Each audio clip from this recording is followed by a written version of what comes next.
నిర్ణీత సమయంలోనే బంగ్లాదేశ్లో ఎన్నికలని మహమ్మద్ యూనస్ వెల్లడి.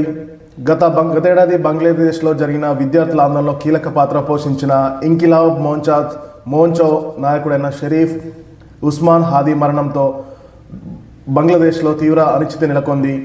ఈ క్రమంలోనే దేశ తాత్కాలిక ప్రభుత్వ సలహాదారైన మహమ్మద్ యూనస్ జరగబోయే ఎన్నికల గురించి కీలకమైన ప్రకటన చేశారు. సకాలంలోనే బంగ్లాదేశ్లో ఎన్నికలు జరుగుతాయని భారత్లోని అమెరికా దౌత్యవేత్త సెర్గియా గోర్కు హామీ ఇచ్చారు.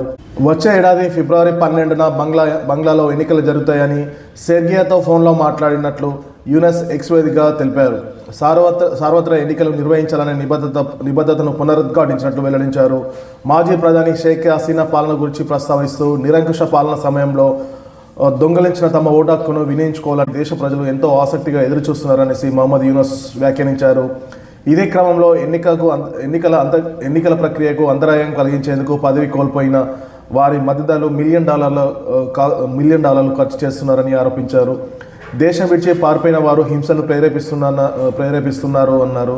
అన్ని సవాళ్లను సమర్థవంతంగా ఎదుర్కొనేందుకు తాత్కాలిక ప్రభుత్వం సిద్ధంగా ఉందని, ఎన్నికలకు ఇంకా దాదాపు 50 రోజులు ఉన్నాయని, స్వేచ్ఛ, న్యాయంగా, శాంతియుతంగా వీటిని నిర్వహిస్తామని యూనస్ ఎక్స్ వేదికగా వెల్లడించారు.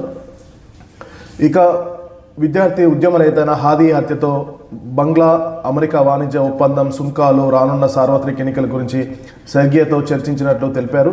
ఇటీవల అమెరికా సుంకాలపై జరిగిన చర్చల్లో యూనస్ నాయకత్వాన్ని అమెరికా రాయబారి అభినందించారు.